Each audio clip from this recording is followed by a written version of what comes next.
जलाना पड़ा, दर्द सह कर हमें सुनिएगा, मुझे लगता है सारी ट्रेन और बस मेरे समय ही यहाँ पर आनी थी। असल में ये हमारी कुंडली का दोष में है, उसका नहीं है। उन्हें मालूम है कि मैडम पहले भी कोतमा आ चुकी है, तो इनके समय ऐसा ही करो। सुनिएगा, 4 पंक्तियां और पढ़ती हूँ। मैं आई हूँ शहर तेरे, कुछ नया काम कर दूंगी। मैं आई हूँ शहर तेरे, कुछ नया काम कर दूंगी। मिलेगा प्यार तो जीवन तुम्हारे नाम कर दूंगी। मिलेगा प्यार तो जीवन तुम्हारे नाम कर दूंगी। मेरे आंचल के साए में मोहब्बत ही मोहब्बत है। मेरे आंचल के साए में मोहब्बत ही मोहब्बत है।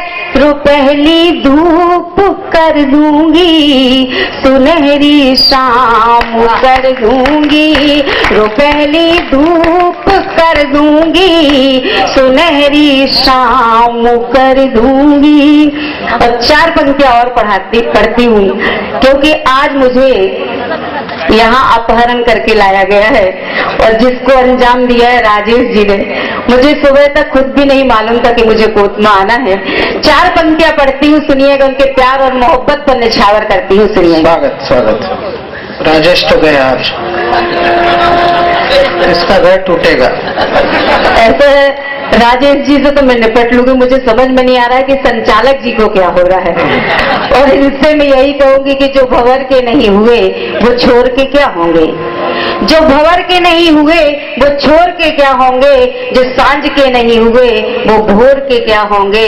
और बहुत बड़बड़ के बातें करते हैं ये मोहब्बत की। जो अपनी बीवी के नहीं हुए वो किसी और के क्या होंगे। तो 4 पंक्तियां पढ़ती हूँ, सुनिएगा। वाह। मैं अपने गीत गजलों से तुम्हें मजबूर कर दूंगी। मैं अपने गीत गजलों से तुम्हें मजबूर कर दूंगी। तुम्हारे पास जो गम है उन्हें मैं दूर कर दूंगी। तुम्हारे पास जो गम है उन्हें मैं दूर कर दूंगी। तेरे होठों पे एक मुस्कान लाने के लिए अर्चन, तेरे होठों पे एक मुस्कान लाने के लिए अर्चन। मैं खुद बदनाम हो लूंगी, तुम्हें मशहूर कर दूंगी। मैं खुद बदनाम हो लूंगी, तुम्हें मशहूर कर दूंगी। और एक गजल के कुछ शेर आप तक पहुंचाना चाहती हूँ। स्वागत स्वागत। क्योंकि हमारे विधायक जी बिल्कुल ऐसे बैठे हुए हैं जैसे अभी बहुत सारी बातें हुई कि बापू के बारे में हुई। देखो ऐसा है, मेरी बात सुनो। विधायक जी हो, राजेश भाई हो, हामिद जी हो, अख्तर भाई हो, इनके तुम नाम मत लो। एक तो भला विधायक कितने 200 कितने हैं भाई साहब, 230 है ना। मध्य प्रदेश में हमको कोने कोने में जाने को मिलता है। विधायक कितनी देर बैठते ही नहीं, वो दीपक जलाता तुरंत निकलता है वहां से। एक भला आदमी बैठा है तो उसको बार बार इंगित करने की क्या जरूरत है।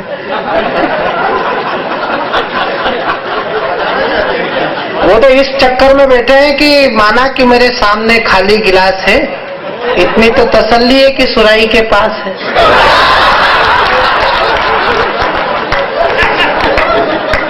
मैंने पहले भी कहा है कि इनकी बोलने की आदत। और केवल बैठे नहीं है, वो ढंग से सुन रहे हैं और सही जगह ताली बजा रहे हैं।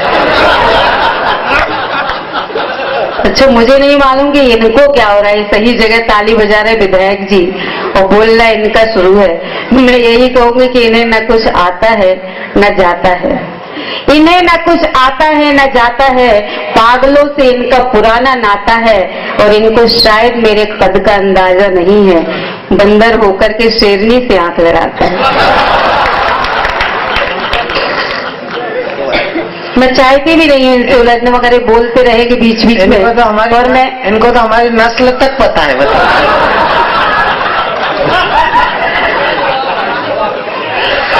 चलिए एक बार जोरदार तालियां बजा दीजिए। एक गजल के कुछ शेर आप तक पहुंचाती हूँ, सुनिएगा। अब तुम शेर नहीं हो तो शेर के घर ही पैदा हुई होगी, बस यही बता दो कि शादी जंगल में हुई थी कि जबलपुर में।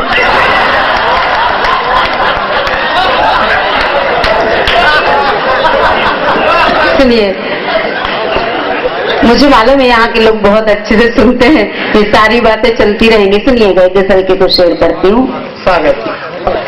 ये कैसे कहा तुमने हम प्यार नहीं करते, क्या बात है। ये कैसे कहा तुमने हम प्यार नहीं करते, हम अपनी मोहब्बत का इजहार नहीं करते, हम अपनी मोहब्बत का इजहार नहीं करते। अच्छा, सारे लोग समझ गए, सबके मतलब की बात हो गई है। सबसे ज्यादा मुझे तो लग रहा है कि सबसे ज्यादा ये शेर समझ में आपको आया है। सुनिएगा, गजल का अगला शेर कहती हूँ। स्वागत। जो पल तेरी चाहत में जी लूं वही बेहतर है, जो पल तेरी चाहत में जी लूं वही बेहतर है, हम प्यार का कोई पल बेकार नहीं करते, हम प्यार का कोई पल बेकार नहीं करते। ये कैसे कहा तुमने हम प्यार नहीं करते। और गजल का शेर, अगला शेर आप तक पहुंचाती हूँ, सुनिएगा। कुछ लोग तो पीछे बिल्कुल पैर फैला के बैठ गए हैं, उनसे निवेदन करती हूँ कि गीत और गजल को सुनने के लिए आपके मन और आपके साथ की जरूरत होती है। सुनिएगा, गजल का अगला शेर आप तक पहुंचाती हूँ। जो लोग समझते हैं प्यार की भाषा को, जो लोग समझते हैं प्यार की भाषा को, हम अपने दीवानों से तकरार नहीं करते, हम अपने दीवानों से तकरार नहीं करते। ये कैसे कहा तुमने हम प्यार नहीं करते। मैं रूठ अगर जाऊं वो ऐसे मनाता है, मैं रूठ अगर जाऊं वो ऐसे मनाता है, हम चाहे के भी उसको इनकार नहीं करते, हम चाहे के भी उसको इनकार नहीं करते। और गजल का मक्ता आपके हवाले करती हूँ, सुनिएगा। बतलाऊं तुम्हें अड़चन क्या दिल से गुजरती है, बतलाऊं तुम्हें अड़चन क्या दिल से गुजरती है, जिस रोज तुम्हारा हम दीदार नहीं करते, जिस रोज तुम्हारा हम दीदार नहीं करते। ये कैसे कहा तुमने हम प्यार नहीं करते। और अपने इतने अच्छे से गजल को सुना। मित्रों, आपकी तालियां थोड़ी कम बजी। इस लड़की ने इस कवि सम्मेलन की आबरू बचाने के लिए जो अपने घर का पारिवारिक एक प्रयोजन छोड़ा है, एक बड़ी कवित्री को दिल्ली से आना था, हमारे मित्रों ने बहुत प्रयास किए। उन्होंने कल रात को 11:15 बजे, एक तरह से मैं ये कहूंगा बहुत जिम्मेदारी के साथ कि उन्होंने धोखा दिया, लेकिन जब हमारे आयोजक मंडल ने इससे संपर्क किया तो ये बिना मोल भाव किए कोतमा के प्यार के भाव में बनकर आपकी सेवा करने के लिए आपके दरवाजे तक आई। और अगर इसने अपने परिवार का एक पारिवारिक कार्यक्रम और अपने परिवार का सुख आप लोगों के लिए छोड़ा है, तो आपकी जिम्मेदारी है कि आप इसे ये एहसास कराएं कि आप इसे बहुत मन से सुन रहे हैं। एक गीत मैं आपको सुनवाना चाहता हूं, ये मेरी बहुत प्रिय कवित्रियों में से एक है। इसका मन है मंदिर के आंगन सा साफ सुथरा, और बोल ऐसे जैसे कोई बांसुरी बजाए, हे एक गीत गंगा, हे एक गीत यमुना, जिसे देखना हो संगम जरा तालियां बजाए। चलिए, जैसा आदेश हुआ है एक गीत आप तक पहुंचाना चाहती हूँ, मगर मैं आपसे निवेदन करूंगी कि गीत मैं आप तक पहुंचाऊंगी और आप तालियां बजाकर मेरे साथ रहेंगे। और गीत की भूमिका है कि एक गांव में एक मेला लगता है और उस मेले को घूमने के लिए नायिका अपना नायक से जिद करती है कि हमारे गांव में एक मेला लगा हुआ है, उस मेले को हमें घूमने जाना है। उन दोनों के वार्तालाप को मैंने एक गीत के माध्यम से पिरोने की कोशिश की है। आपका प्यार और दुलार और तालियों से पूरे गीत में साथ चाहती हूँ। सुनिएगा, इस गीत में हास्य भी है, व्यंग भी है, श्रृंगार भी है। सुनिएगा, आप तक पहुंचाती हूँ। मोहे मेला तो घुमा दे रे, मोहे मेला तो घुमा दे रे, घुमा दे मोरे बालुमा, दिखा दे मोरे बालुमा, मोहे मेला तो घुमा दे। आपका तालियों से साथ चाहूंगी पूरे गीत में, तभी मुझे भी लगना चाहिए कि आप लोग सुनते हैं गीत। वैसे मुझे मालूम है कि आप लोग बहुत अच्छे से सुनते हैं। सुनिएगा, आपका साथ चाहती हूँ। मोहे मेला तो घुमा दे रे, घुमा दे मोरे बालुमा, दिखा दे मोरे बालुमा, मोहे मेला तो घुमा दे। मेले में सज गई दुकानें पायल झुमके वाली, मेले में सज गई दुकानें पायल झुमके वाली, घूम रही है दुनिया नार नई नखरारी, मोहे कंगना तो दिला दे रे, दिला दे मोरे बालुमा, घुमा दे मोरे बालुमा, मोहे मेला तो घुमा दे। दूर देश से झूले मन मेरा भी डोले, दूर देश से झूले आए मन मेरा भी डोले, तेरे संग में झूला झूलू दिल इलू इलू बोले, मन की बगिया तो मैं दे रे, महका दे मोरे बालुमा, घुमा दे मोरे बालुमा, मोहे मेला तो घुमा दे। और गीत का अंतिम बंद आप तक पहुंचाती हूँ। तालियों से विदाई चाहते हो, अपने स्थान पर बैठना चाहती हूँ। गांव के छोरा छैल छबीले मुझको रोज निहारे, गांव के छोरा छैल छबीले मुझको रोज निहारे, कभी बिपाशा कभी मल्लिका कभी वैसे पुकारे, मोहे झंडू बाम दिला दे रे, दिला दे मोरे बालुमा, घुमा दे मोरे बालुमा, मोहे मेला तो घुमा दे। जो लोग उठ रहे हैं, मेरा उनसे निवेदन है, प्लीज बेटा बैठ जाइए, एक बार बैठ जाए, कोई भी नहीं जाएगा। ये मेरे को क्रोध भी बहुत आता है, और जिसको जाना है वो एक एक करके जाए। आप ऐसे 4-4, 5-5 के झूठ उठ के जा रहे हो, ये गलत बात है। आप पढ़े लिखे लोग हैं यार, पढ़े लिखे लोग ऐसे बातें करते हैं क्या?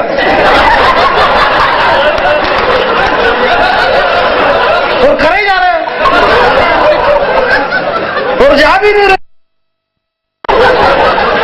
यार। हम पढ़े लिखे लोग हैं, जिसको जाना है वो एक एक करके जाए, आहिस्ते आहिस्ते जाए। जनरल डायर ने जलियांवाला बाग के अंदर गोली कांड किया था, इतिहास जानते हैं आप, हजारों लोग मर गए उसमें, परंतु सुखदेव, भगत सिंह, राजगुरु, ये सब एक एक, उनको पूरा देश पूज रिया है। जनरल डायर ने जो हजारों लोग मार दिए, वो भीड़ के भीड़ एक एक साथ गए, कौन कौन मरा अभी तक नाम मालूम नहीं उनके, और आप सब भीड़ में जा रहा हो। जाना है तो एक एक करके जाओ, झुंड के झुंड न जाए यार। आ जाए कवि सम्मेलन, अगर अच्छा हुआ है कवि सम्मेलन, सारे कवियों ने अच्छा पढ़ा है, तो एक बार पूरा सदन जगह जोरदार तालियां बजा दे इस बात पर। बहुत बढ़िया। मैं 1-2 मिनट के काम के लिए आया हूं, मेरी बात को 2 मिनट सुन ले आप प्लीज। और चाय भी अगर आप पिए तो कोई ऐसी बात नहीं, पीना चाहिए चाय, है ना? नहीं, कोई डिस्टर्ब नहीं होता। भगवान कृष्ण ने अर्जुन से नहीं कहा कि आपने नहीं पढ़ी गीता? कितनी बार, कई बार सुन ली होगी आपने लोगों के मुंह से, तुम चाय पी, मम चाय पी, हे अर्जुन तू भी चाय पी, मैं भी चाय पी। क्यों चाय, उससे क्या बनता? चाय पलटी, चाय पी पी के आदमी और चाय बेच बेच के इतना बड़ा बन गया आदमी, तो चाय पीने में क्या तकलीफ है? सबसे पहले तो मैं बधाई देता हूँ, धन्यवाद हमारे विधायक जी को। मेरे दोस्त, हिंदी कवि सम्मेलन के अंदर कवियों के सामने बैठने की क्षमता उसी की होती है जिसके चेहरे साफ और सुथरे होते हैं। इतनी देर तक अगर एक विधायक सुन रहा है, एक बड़ी बात है। मैं आपको प्रणाम करता हूँ, हिंदी कवि सम्मेलन का आपने इतना बड़ा सम्मान किया कविता का। एक बार साहब महाभारत युद्ध खत्म हो गया, 40 करोड़ योद्धा मारे गए महाभारत युद्ध के अंदर। तो अर्जुन को जब युद्ध खत्म हो गया तब अर्जुन को तो जरा गर्व हुआ, उसने गांडीव पे प्रत्यंचा की टंकार लगाई और उन्होंने कहा, हे केशव, इस दुनिया के अंदर सारे इस गांडीवधारी अर्जुन से बड़ा कोई योद्धा नहीं हो सकता है, जिसकी बदौलत, इस गांडीव की बदौलत मैंने सारे संसार को जीत लिया, महाभारत युद्ध जीता। तो तालियां बजे। हो सकता है यहाँ पे आलोक शर्मा जैसा एक भीमसेन बैठा जिसने अच्छी कविता सुनी, यहाँ पर एक गांडीवधारी अर्जुन जानी बैरागी रहा होगा, यहाँ पे माता कुंती रही होगी, जिसकी वजह से ये अच्छा हुआ होगा। परंतु इस कवि सम्मेलन को सही दिशा देने का काम जिस कृष्ण ने किया है, वो एक यदुवंश में पैदा होने वाला कृष्ण था, भाई शशिकांत यादव। इस देश के 2 बड़े कवि सम्मेलन होते हैं मेरे दोस्त, 2 तरह के संचालक होते हैं। एक संचालक होता है जो लाखों रुपए में बड़ा नाम खिलाता है, कुछ लोग होते हैं लिखने वाले, और कुछ लोग होते हैं।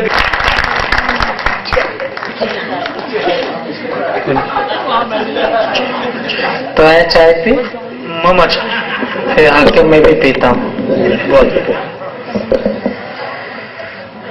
मेरी किस्मत में बचे हुए श्रोताओं,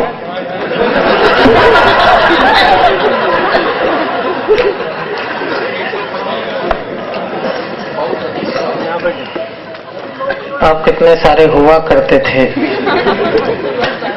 4 कवियों ने मिलके कई लोगों को घर पहुंचा दिया। यादव जी 4 से हम और लेके आ गए। Very good. दूसरे के घर के लाए होंगे। हिंदुस्तान में यही चल रहा है, हर कोई भगत सिंह पैदा करना चाहता है लेकिन पड़ोसी के घर में। आप सबको प्रणाम करता हूँ।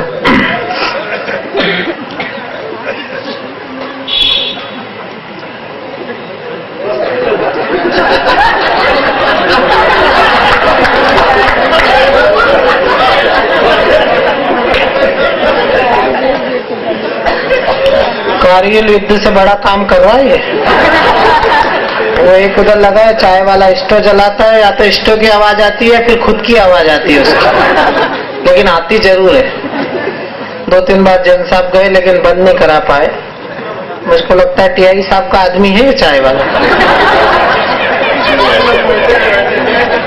तो क्या मैं डरता हूँ क्या टीआई साहब से? हमारे यहाँ देवास आना सोनी जी, आप तो नगर पालिका अध्यक्ष हो ना? हाँ, हमारे यहाँ जवाहर चौक में एक चाय वाला चाय बना रहा था, एक टीआई साहब आए और बोले ला रे जरा वंदे मातरम चाय पिला। मैं भी खड़ा था वहां, तो उसने टीआई साहब को झट वंदे मातरम चाय भर के दी और टीआई साहब ने पी और चल दिए, पैसे नहीं दिए।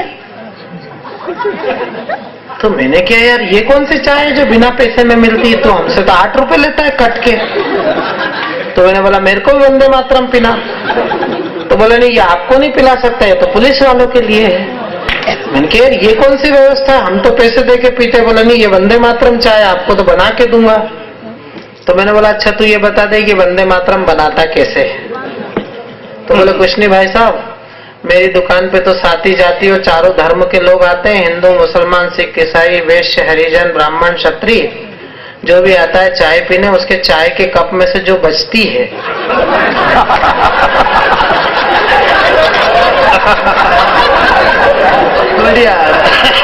वो मैं इकट्ठा करते जाता हूँ। जैसे ही कोई ऐसा फोकटे आता है कि उसको वंदे मातरम के पिला देता हूँ। अभी जो ट्रे भर के आई थी वो यही थी। आप पियो, पी लो। फोकट ही लगा हुआ भाई, बंद कर दे यार चाय तेरी, जो भी होगा बाद में सब पी लेंगे हम। कि भारत की वंदना समर्चना समाहित हो शंखनाद, वक्त का सुनाने तो मैं आया हूँ, देश के निमित्त लड़